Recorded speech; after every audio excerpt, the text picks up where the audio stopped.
Hey everyone and welcome back. Today I'm going to go over a limit hold'em hand I played on day 2 of the 50K PPC as we move forward with my kind of trip report from the deepish run I made in the 50K this summer.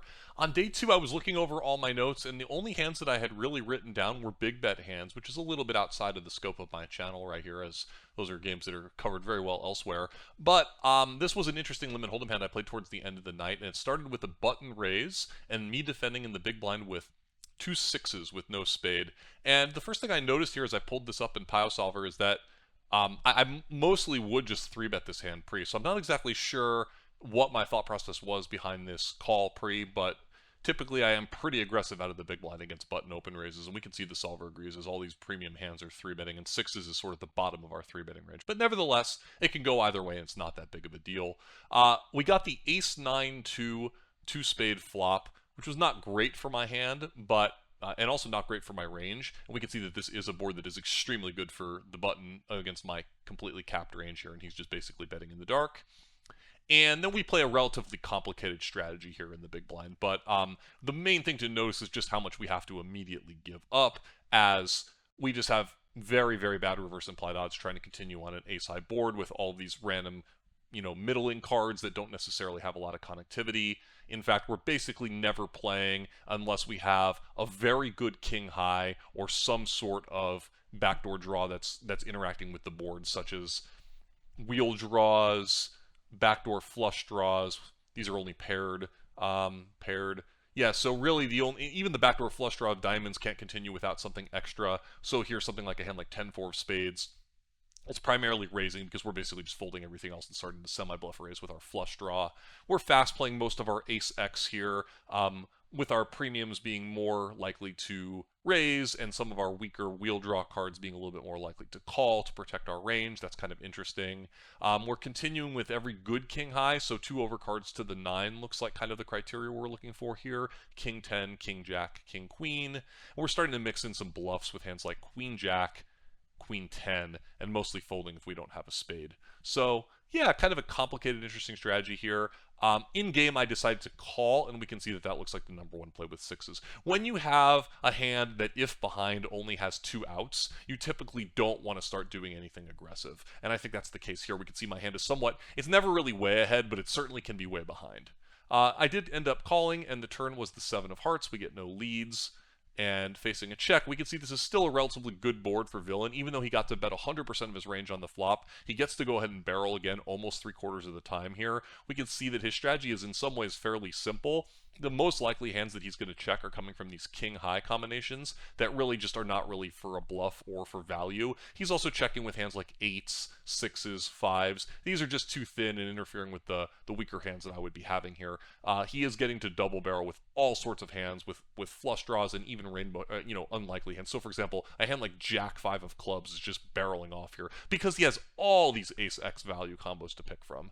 And after he bets again, we can see that we are now in a very defensive mode here on this board. We've basically completely capped our range. I no longer have any good hands. The best hands that I really have here are a few ace-x that I slow played on the flop, and a couple turn 2 pair combinations like 9-7. But overall, we're playing pretty sad here. We're doing a lot of folding. We're doing some calling. 6s looks like it's a little bit too much to fold at this point. I'm still calling as winning 15 chips, so that's a 15% of a big bet.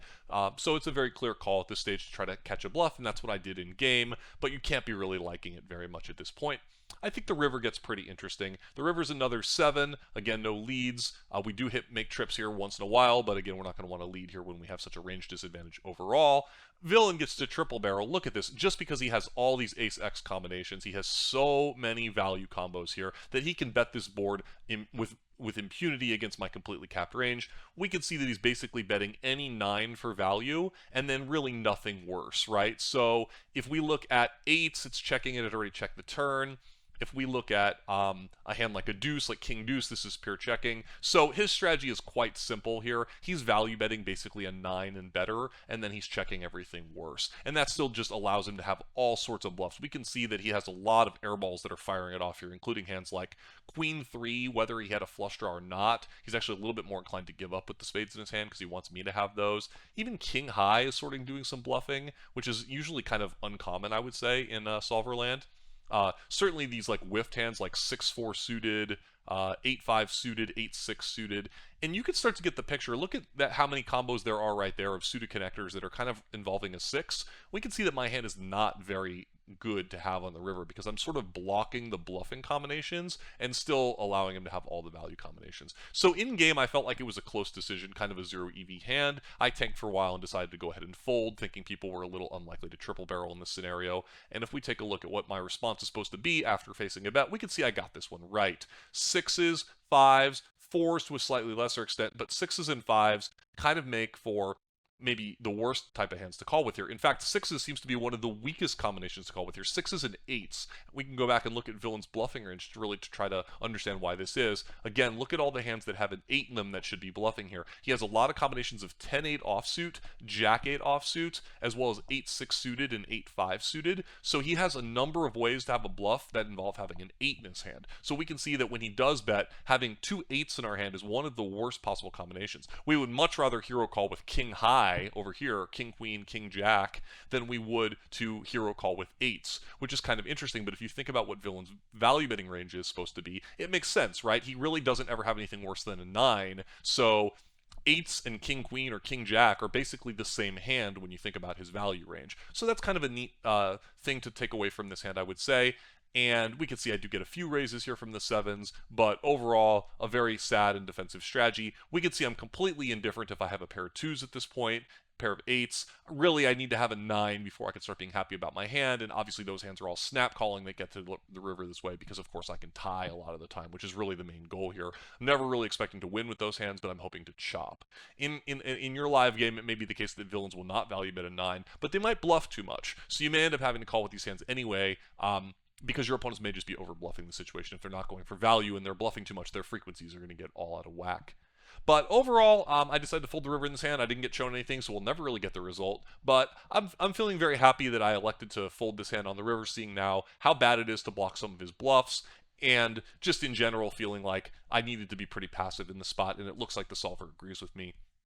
So overall, I'm pretty okay with this hand, even though it didn't work out for me, and I managed to get through day 2 of the 50K PPC with a healthy stack, although not crushing like I was on day 1. Definitely was going to into day 3, now outside of the rebuy period, with, you know, a little bit of concern as the levels were starting to get big, and of course I knew we were still a long way away from the money. And coming soon on the channel, I'm going to start having some hands from that day 3, which get pretty interesting as we make our way down to the money bubble. So thank you guys. Let me know what questions you have about this fairly interesting common spot in limit hold'em, button versus big blind, having kind of a bluff catcher on kind of a terrible board for the big blind here. Let me know what you think. Let me know what questions you have, and I can follow up in the comments. See you guys soon. Later.